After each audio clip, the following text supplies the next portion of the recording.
Yeah, we can do that. Or like I said, if you want, we just do it like we'll rip through news and notes real quick instead of the lengthy one we just did.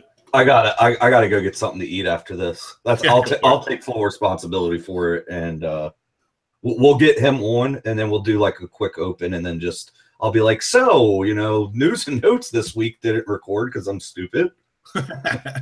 All right, take 5 minutes. I'll be back up in a second. Yeah, no worries. All right.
All right, you're still here? Well, the good news is it's live now, so we've been recording silence for a little while. Yeah,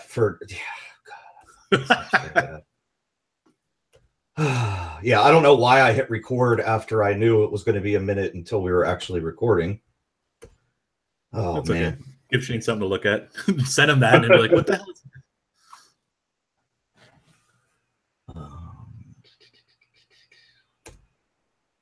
Okay, I'm sending you a Twitter message here. Just we want to do news and notes. We can just like zip through that real quick. I don't even. I'm just gonna. I'll just take responsibility for it, and I mean, maybe we could talk about a little bit of this with Johnny. Yeah, that works. Yeah, did you have like a set thing going on with him, or? we were going. Fuck, I didn't even tell you about that. We were going to do like undervalued and overvalued, just because he doesn't really do Dynasty anymore, but he still wanted to come on. So we were going to just keep it relatively simple.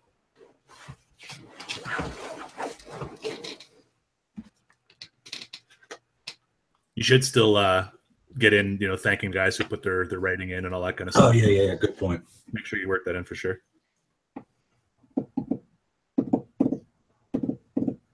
If I get a chance to, I wouldn't mind just saying, thanks to everyone who's, been following me on Twitter, because I'm getting new every time we do one of these. I get like, 5 or 10 more people following me. Oh, so, cool. Yeah, just wanted, hey, awesome. Thanks, for following. And if you ever want to talk football, hit me up or whatever.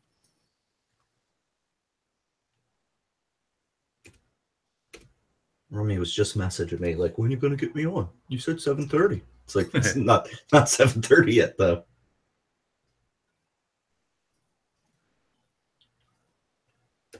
I'm so mad that I did that. What is this trending? 25th Amendment now. What is that? Let's see what that is.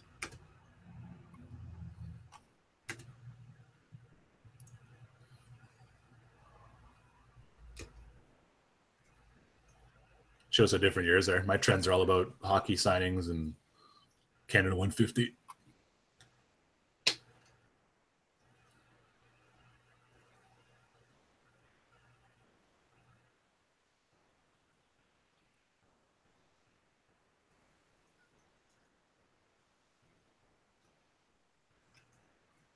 I don't know. They're trying to get him impeached. I don't want him to get impeached until fucking 2018. I feel like just let him ruin a year. No, I feel like Pence will do at least a little bit of damage control for the 2018 congressional election. And Pence is worse. Pence is worse than Trump. At least Trump's like outwardly stupid. Yeah, Pence like is just evil. You know he's going to be stupid. Right. Pence is just evil. Sneaky stupid. Yeah, exactly. Pence voted for conversion therapy for gays, where basically they get electrocuted until they're not gay anymore. Yeah, he's horrible.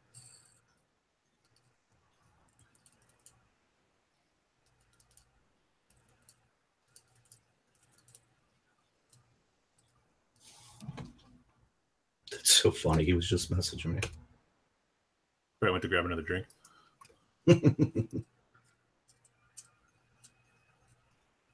Did you see Ryan McDowell tweeted that Jay Ajayi is now the RB6 above Todd Gurley and Jordan Howard? Yeah, that's ridiculous. I don't see Ajayi lasting 2 more years. Also, I just traded him, so I feel bad because I probably traded him at low value. Yeah. Come on, Romy.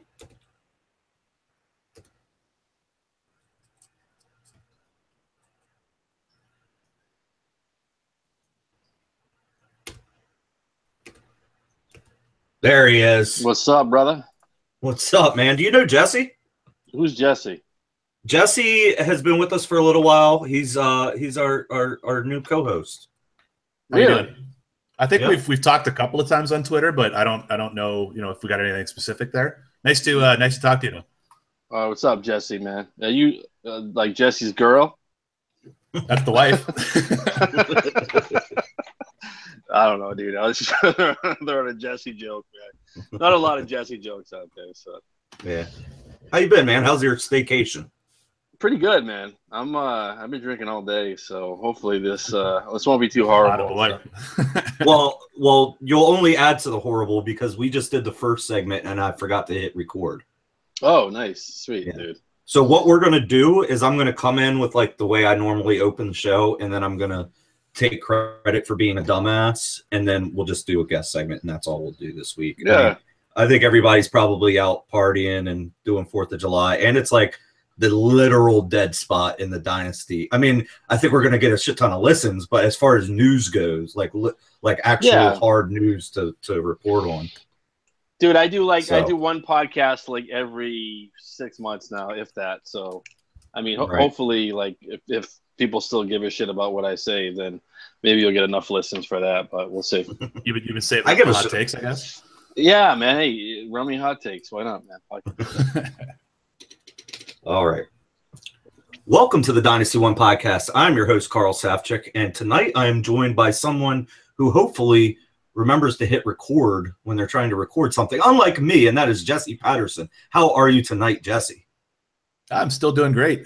Just came back from celebrating our Canada 150 anniversary. Went out to the camp and had a couple of pops and had a good time. And what I was referring to there is Jesse and I just did a half hour of news and notes, and I forgot to hit record. But fortunately, although it's an unfortunate situation, fortunately, it's kind of the dead spot in the Dynasty calendar, at least as far as like hard news goes. So you didn't really miss anything. Dorial Green Beckham got cut. Andrew Luck's hopefully getting healthier. Sammy Watkins is probably going to get a big contract next year. So we are going to skip right to the guest segment. Actually, before we do, I wanted to thank everybody who wrote in this week. We asked for new writers for the Dynasty One team. We got a ton of responses. The couple articles I've read so far have been great. Jesse, I know you were new too when you started writing for us. Yeah, absolutely. It was my first time writing anything, for a general audience other than, just mouthing off to my buddies in the message boards in my home leagues. So you encouraged me to do some writing, and I've enjoyed the experience so far. So anybody who's out there who's considering getting into writing should definitely hit us up and put something on paper and get it in there to us. Yeah, absolutely. Give us a shout out at dynastyOneFantasy@gmail.com. That's dynasty, the number one fantasy@gmail.com. So without further ado, we will bring our guest on, someone who's been away from the podcast circuit for a little while, kind of been dwelling in the shadows, enjoying his 4th of July weekend. That's Rumford Johnny. How you doing tonight, Rummy? Carl, it's good to be with you, man. I just want to say at the outset, and how you doing, Jesse? At the outset of this podcast, if you hear any random barking, it's because it's 4th of July weekend, and my dogs are actually absolutely batshit when it comes to the fireworks. So if you hear anything going off in the background, then you start hearing dogs barking, you know why. So we're going to keep it 100 for this podcast. We have Jesse's dog Booger that makes an appearance every now and then. His name is Booger. I love that, dude. Yeah. And he's the same thing. Fireworks. He's not a big fan. So We had a little situation with that this weekend. So he might he'll hear your dogs barking and he'll join in. Yeah. So it's just going to be all natural. We're not going to try to like edit stuff out, man. It's just going to be dogs barking, fireworks going off, people drunk in the background. It's all good. Well, our editor Shane is happy to hear that you were giving him permission not to edit the podcast. Yeah. Just don't edit anything, Shane. Just go. Shane, he doesn't have to do any work in the first half, anyways. Now, so that's fine. just go drink, Shane. Don't worry about it, man. Take the week off. All right, Johnny. We were going to bring you on to talk about players who are overvalued or undervalued this season. I'm sure this conversation could just get natural out to whatever we want to discuss. Like I said, no breaking news in the NFL world right now.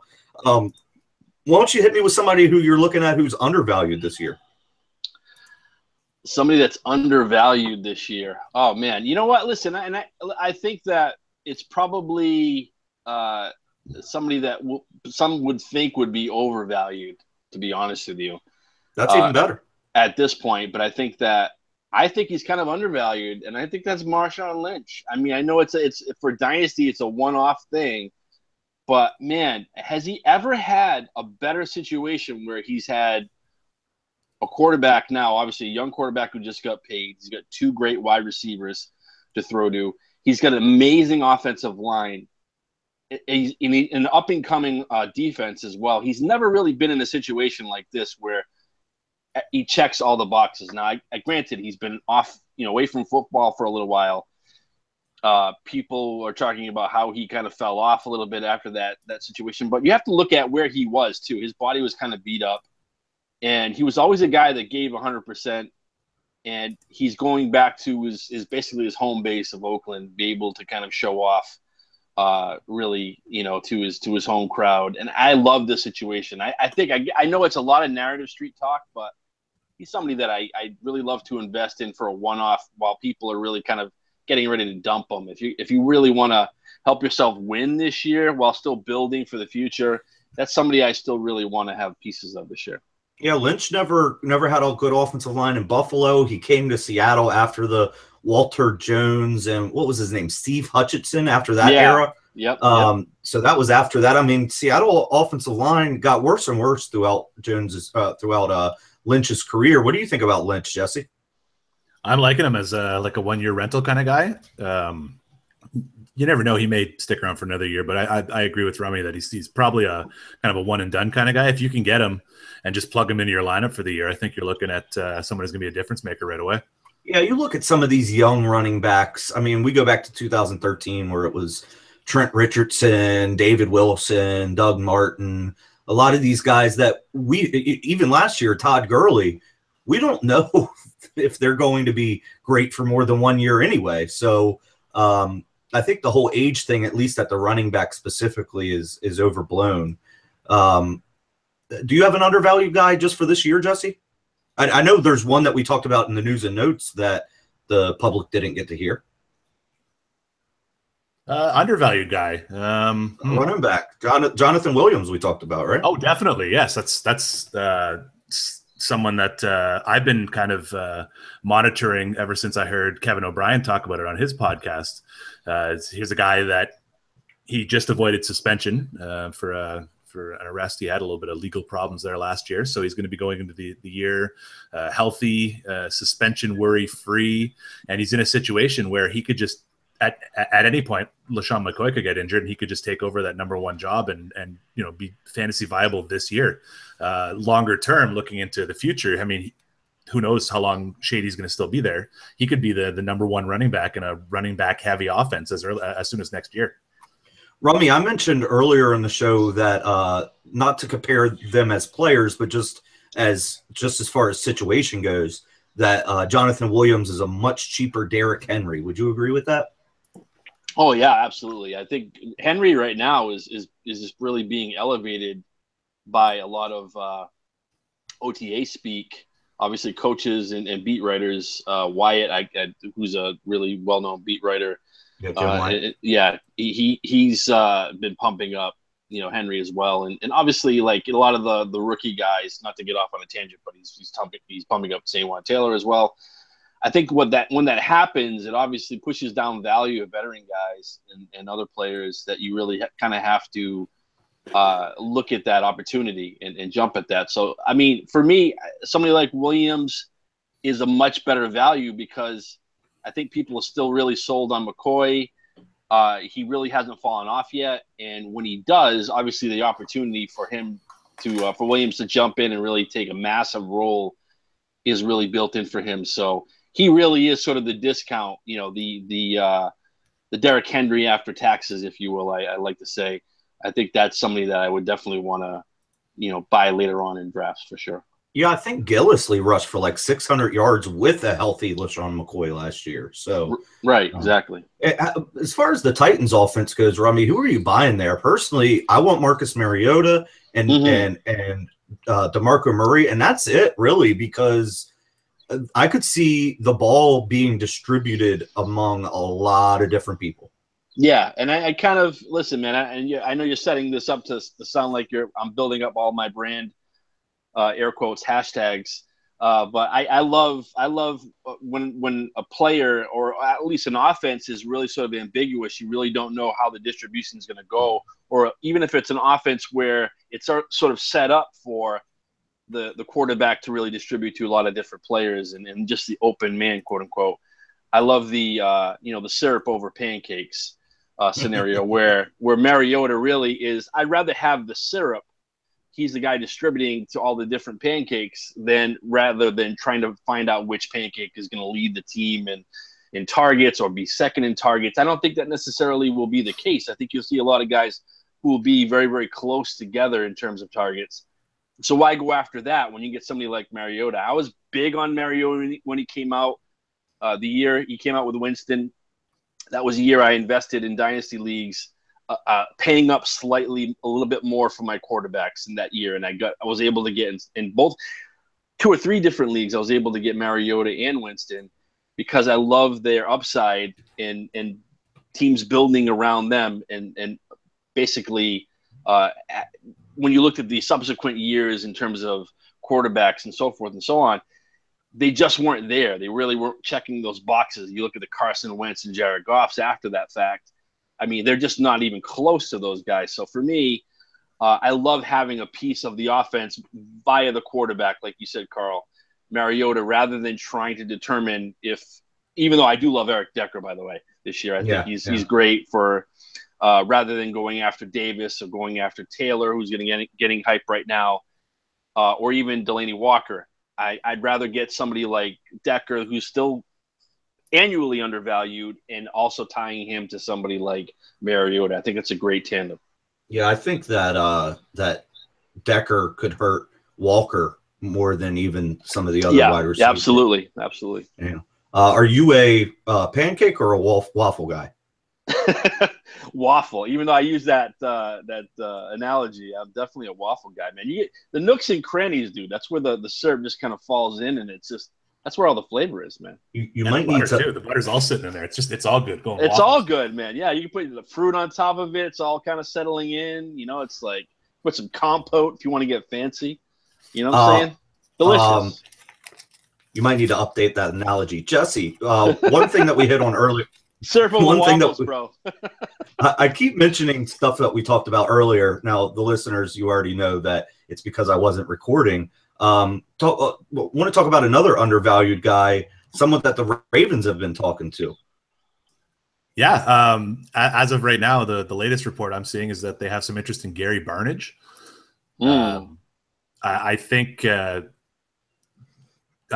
Baltimore continuously, flirting with these veteran tight ends kind of shows that maybe they don't have as much faith in Max Williams and Crockett Gilmore's development as they'd hope to have.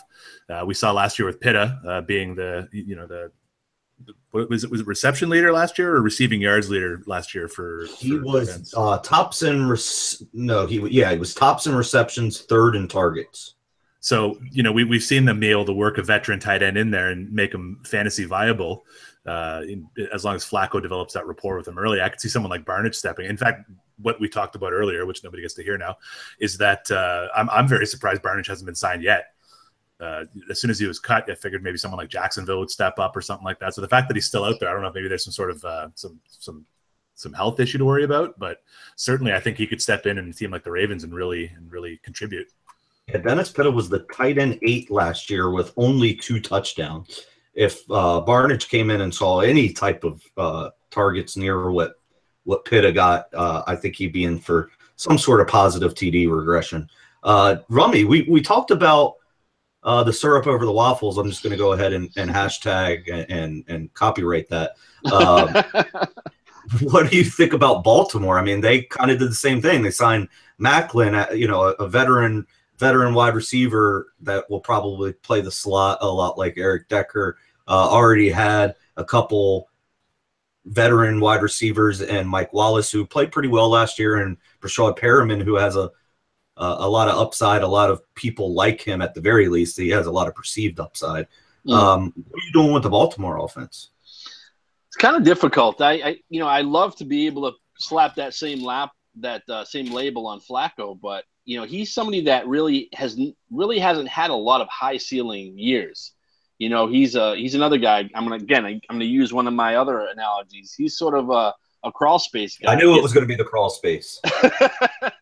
His ceiling and floor are really close together, and I mean he's only had some really high spiked years. I think that is really part and parcel because of them having to be able to kind of keep up with other teams, and prior to that they had really great defenses, and the defenses sort of changed a little bit.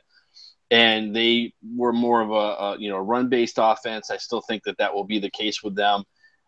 Flacco's never been somebody that, other than the last couple of years, really hasn't been a high-volume passing offense. So it's really, really tough. I mean, I guess you can make that argument because you really can't find who you really want to target in that offense because, Perriman was one of those guys that everybody kind of was hoping and would make that leap. And now it looks what are your thoughts on him? I never really liked him, Carl, coming out. I was somebody that was kind of against him, thinking that he was raw.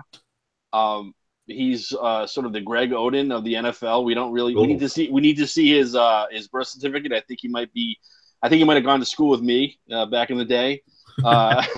You're not that old. You don't have that. You don't have a receding hairline like Perriman. My lettuce is much better than Perriman. But he looks a little bit like Predator. You know what I'm saying? But but anyway, not to beat on the guy, he just never really lived up to it. I think Evan Silva kind of compared him to sort of like a complimentary player, a guy that was, going to be a fifth, fifth wide receiver ultimately, and not really live up to that investment that they made. And listen, we know the Ravens haven't been a great team, much like the Patriots, at really targeting, developing wide receivers via the draft. They've been better at targeting, veteran players in free agency or via trade, and then knowing that they fit what they do. So for me, Perriman's one of those guys that it's kind of rough. And I look at the rest of the wide receiver situation. You got Macklin now in the fold, and obviously, you've got other players in there that kind of can contribute as well. But I don't know. I don't really want to have a lot of investment in them. I think it's kind of really scattered. Whereas you look at somebody like Mariota, there's so much upside. Mariota can take over a game. He can throw for 5 touchdowns, or he could really be a little bit more conservative, throw for 1 or 2 touchdowns and rush for a touchdown and still get you a ton of points in that game. Whereas Flacco is really the standard pocket passer, and, he could really let a game get away from him. And I think that's kind of where I worry about somebody like Flacco. Like with his situation, it's not necessarily that it's the problem with the weapons. It's maybe the problem with the person that's distributing the football. I don't necessarily trust his ceiling week to week.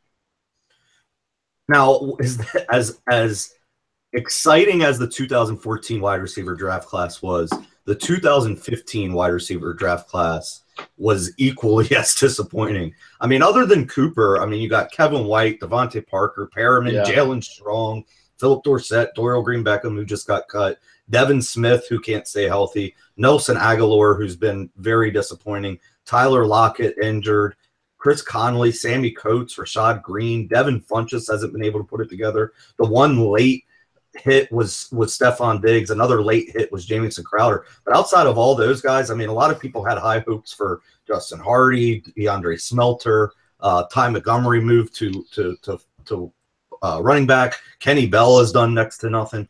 This was a very disappointing draft class from the wide receiver position, wasn't it, Jesse? Well, especially coming, up against the previous year's draft class, which kind of, revolutionized the position from a fantasy standpoint. I saw a roto blurb actually that Sammy Watkins says that 2014 class is going to just completely change the financial dynamic of the league from a wide receiver standpoint.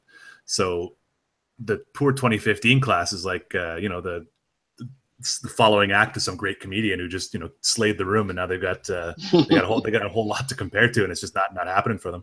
Well, let me ask you this, Jesse, and then I'll pose the same question to you, Remy.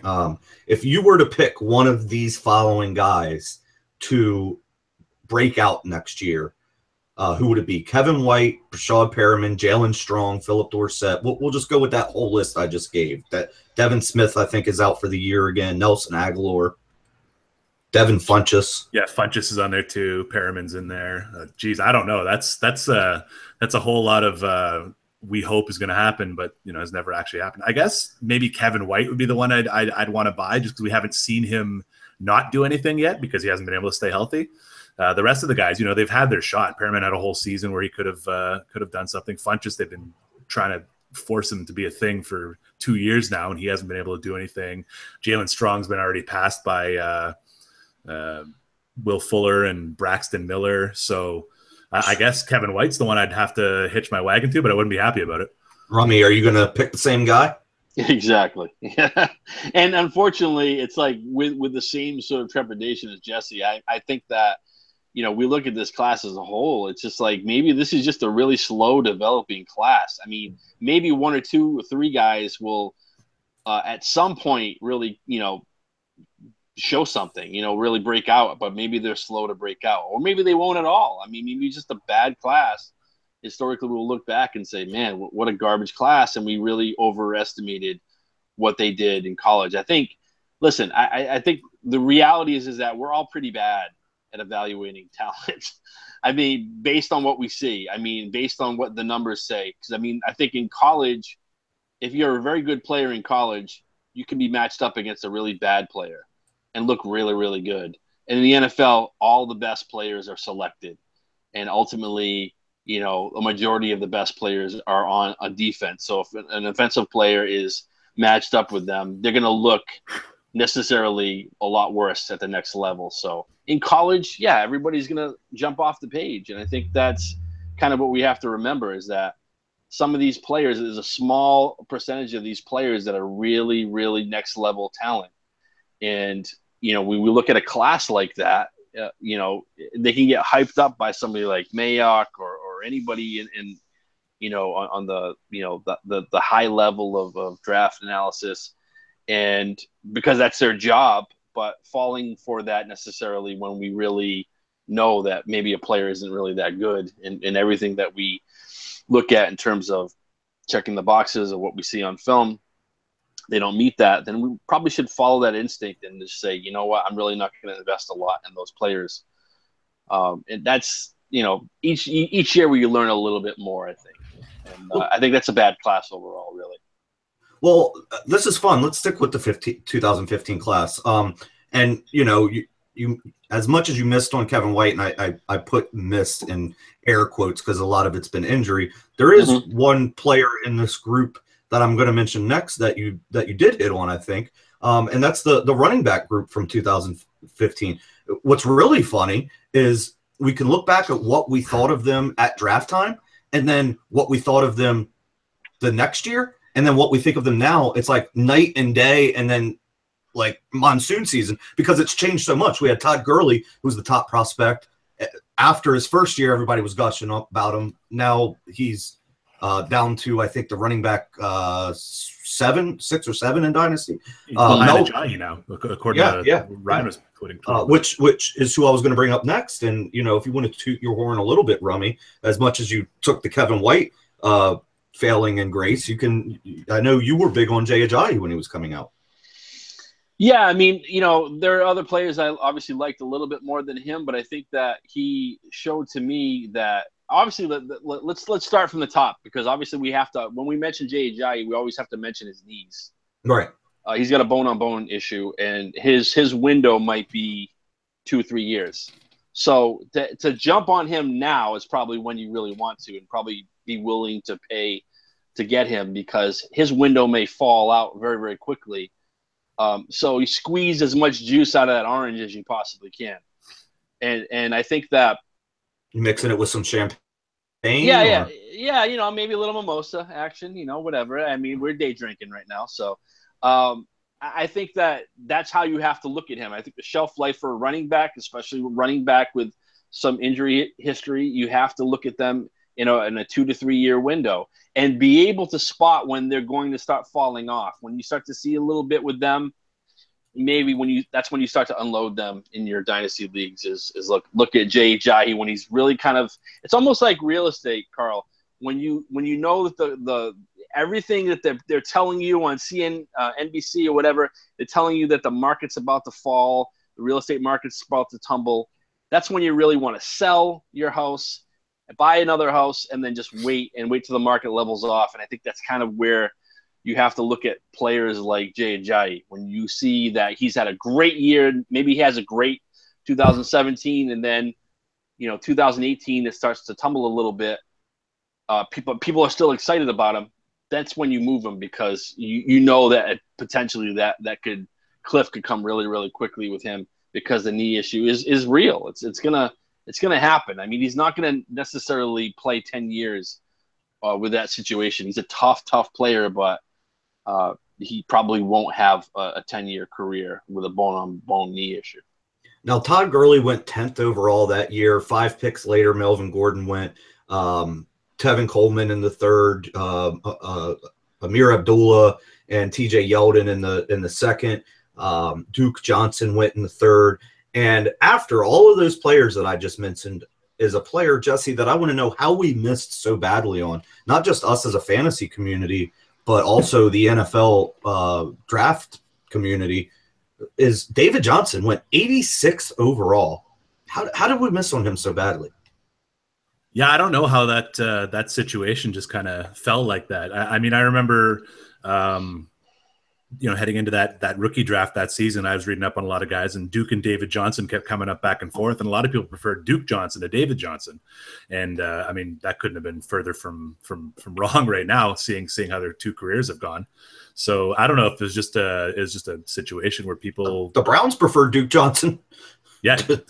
Took him. Be fair, the Browns have preferred a lot of people that didn't really work out back then. I mean, they're hopefully fixing that now, but yeah, it's just like I said, reading up on articles ahead of that rookie draft and everything like that. Everyone was hyping up all these other guys, and David Johnson just kind of just seemed to be just another guy at the time. Who would have known, what would have happened there?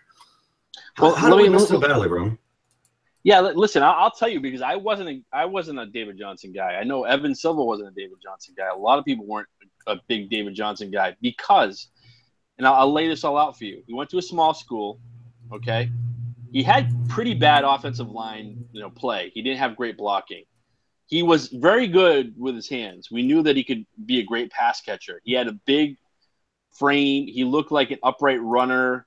He kind of reminded you of a lot of like an Arian Foster in terms of the way he kind of ran the football. That upright play. You kind of worried about his health in terms of the way he would play the game and so forth. But it's one of those things too, in hindsight, obviously being 2020, looking back and saying, well, his offensive line sucked. So the guy was running into a lot of sealed gaps that weren't really opening up for him. It looked like he might have been a soft player, quote unquote, but he's a huge guy. But figuratively, when we watched him, he didn't look like a big bruiser. He looked like a guy who might have been a player that was going to be sort of in the in between role, maybe sort of like a Jordan Reed in playing H-back and catching passes rather than being an every down back.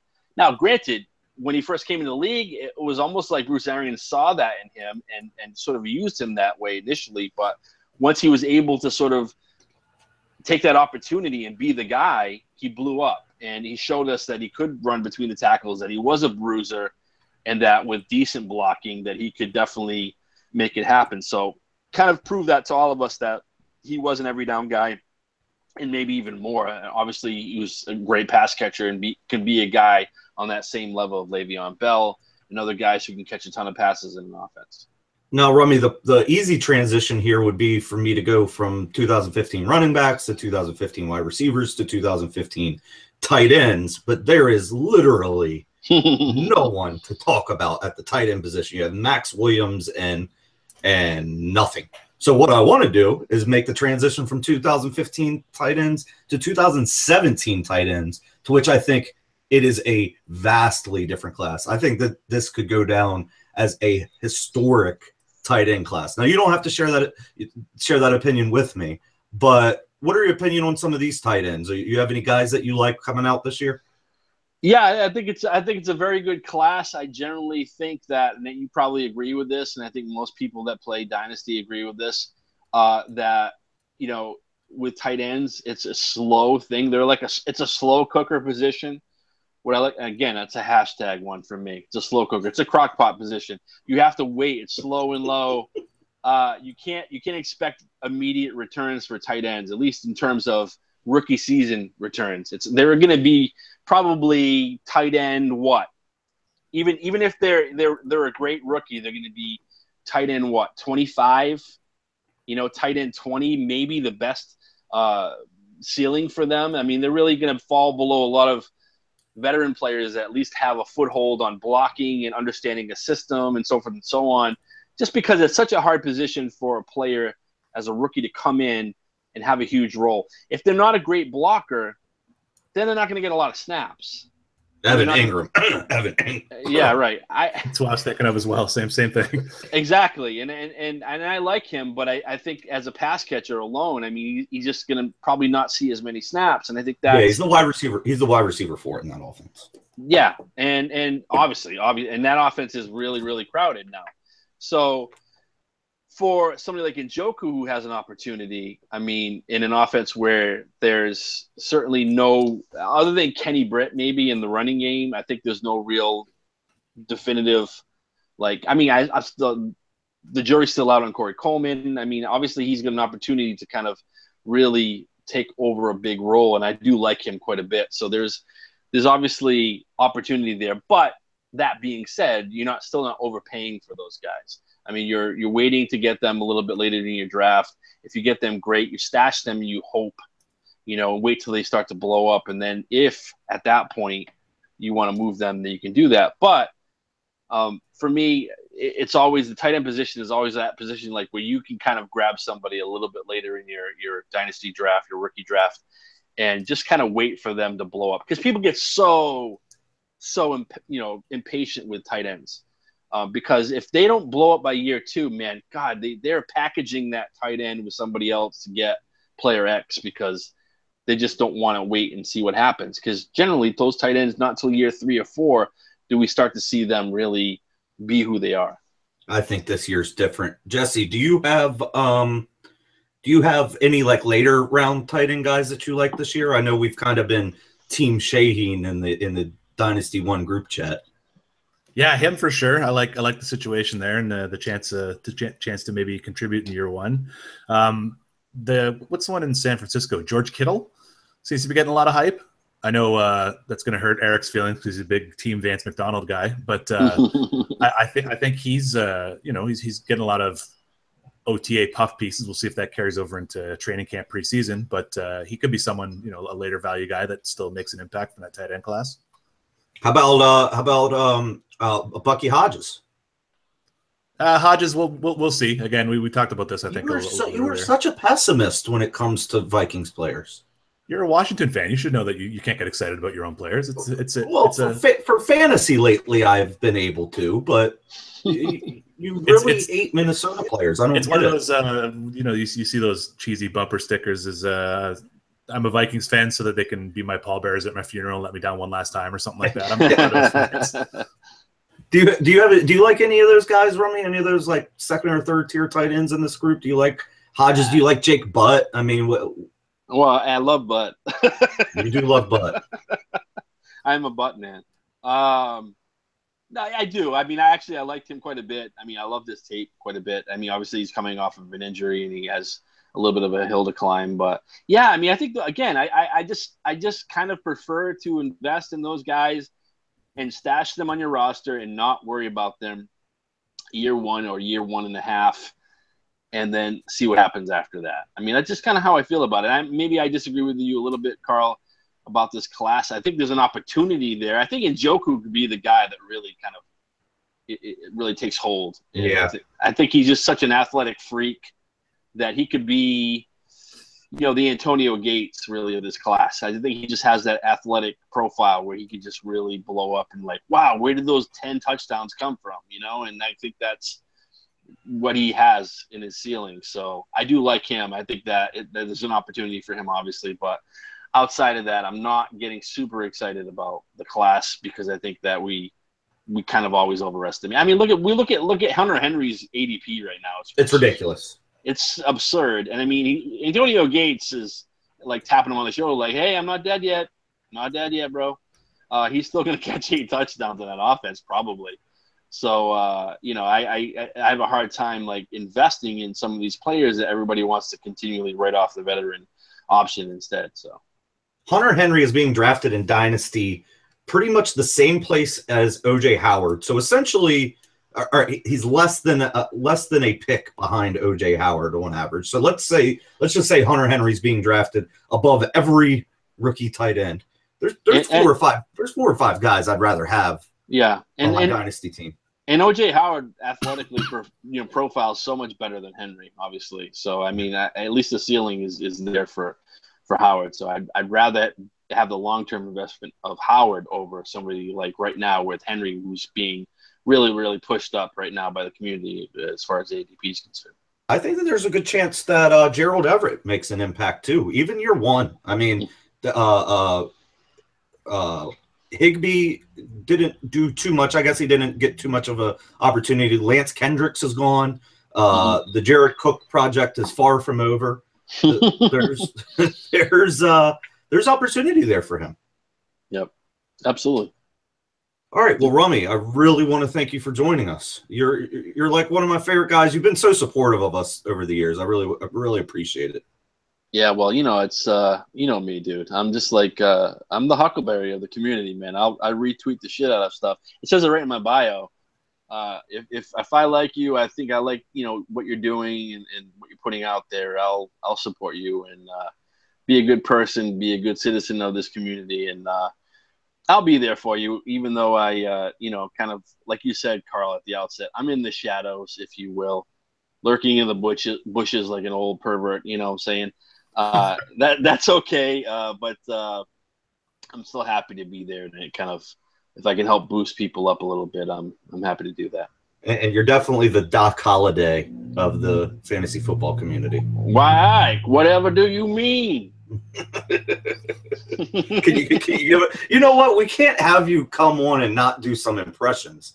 I mean, whether you. I actually, speaking of, dude, Val Kilmer. Speaking of, I just saw him live. He's dealt with some health stuff, but I just saw him live recently in Rhode Island. He had taped, because he'd been sick. He taped a movie that he had done, a live show that he had done of Mark Twain. He did one man show, being Mark Twain in full makeup and the hair and everything. And it was pretty wild seeing, this dude that I grew up, watching, and like all these great 80s movies, Top Gun and everything else. And what we were just talking about, as Doc Holliday and everything else. I mean, it was pretty wild. Did you ever see the movie True Romance? Yes. True Romance is. Do you know who he played in True Romance? What did he play in True Romance? You're gonna be wrong, Carl. If you're gonna, I'm not gonna be wrong. Call you out, dude. No, go ahead. He played Elvis. Oh, did he? He was Elvis. Oh, okay. Most people don't know that. Oh shit! Yeah, no kidding. He had two or three lines, but he was Elvis in True Romance. Oh wow, I didn't know that. See that Carl taught me something. That's pretty rare, man. Yeah. If you haven't seen True Romance, I mean, it's only the greatest. Is great. It's only the greatest movie of all time. Because you're talking about like impressions. True Romance is great because Christian Slater is basically like surfer Jack Nicholson. Yeah. He's just like, Jack Nicholson's like, whatever I'm going to say, as the Joker, he's kind of like that. But Christian Slater is sort of like this. Yeah, guys, whatever. Clarence Worley. Yeah, he's the same kind of way, whatever. Greetings and salutations. That is so he's really how he sounds. He's really good, man. I love Christian Slater. And he's in iRobot, right? No, not iRobot. Yes. Mr. Robot. Yes. Mr. Robot. Yeah, Mr. Robot. Mr. Robot. Yeah. iRobot's like a Very fucking thing that cleans your floor or something. Right.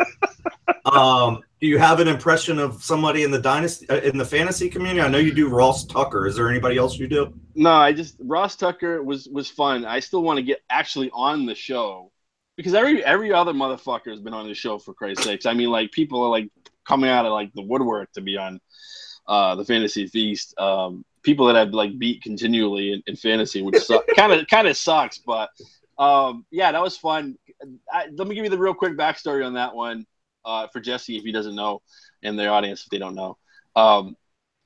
Evan Silva set me up to do that. He wanted to do like a little skit for the Fantasy Feast, so it was Ross Tucker interviewing Ross Tucker, because like his favorite person, Ross interviewing his favorite guy, which would be himself, of course, because Ross loves himself. So I did Ross Tucker interviewing Ross Tucker.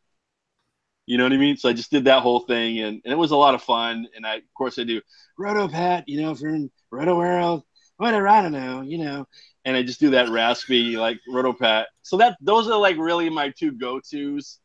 I don't really do anybody else, but man, I just love. Who else did I do? You made fun of my accent a few times. You said I sound Canadian. No, you do. You get like you say one, and you say one, which is like really weird. Like that's not Canadian. We're not taking credit for that.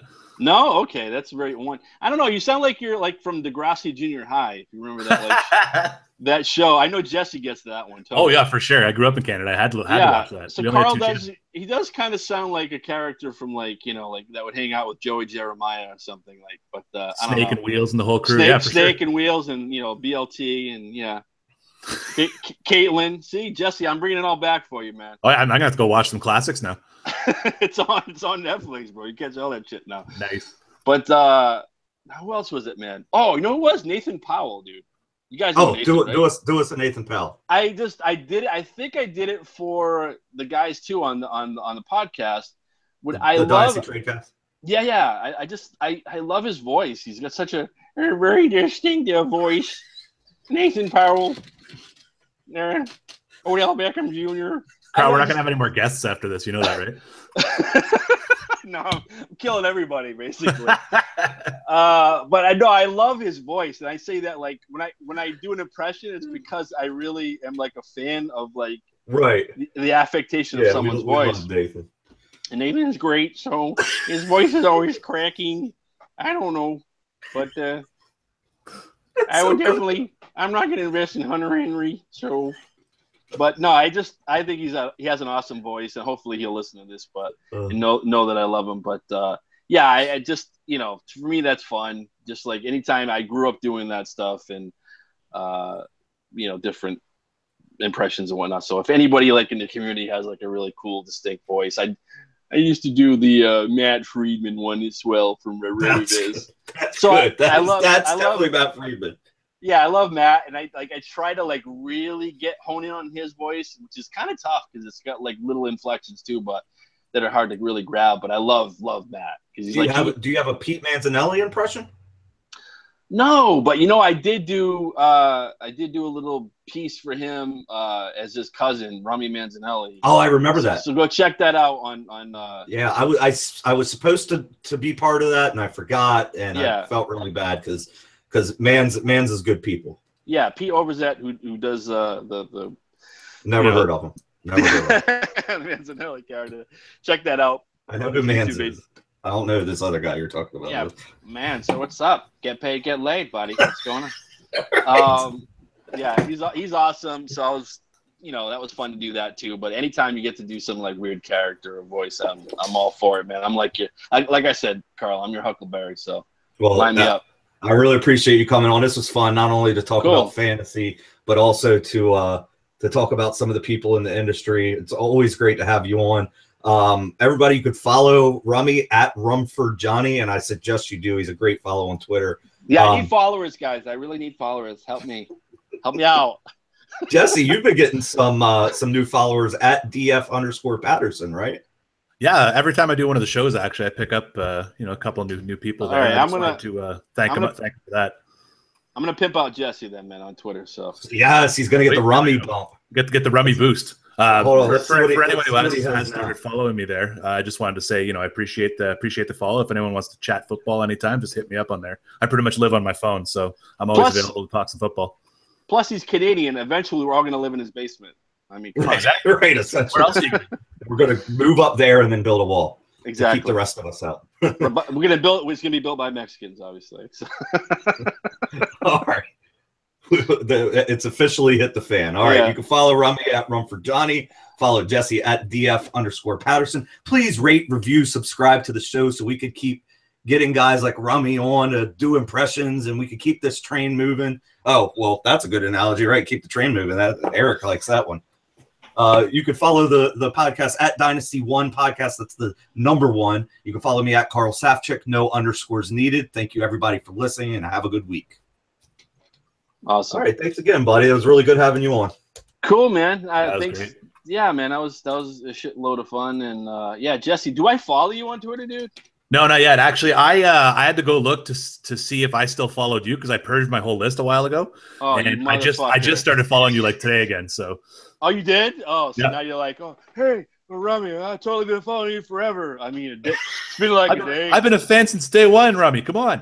Yeah, dude, I'm so like out of it. Like I would just see that like name on there, like okay, whatever. And like I had no idea. Like I'm talking to him, like whatever. But that's cool, dude. I'm like I never like hold that shit against anybody. Everybody has their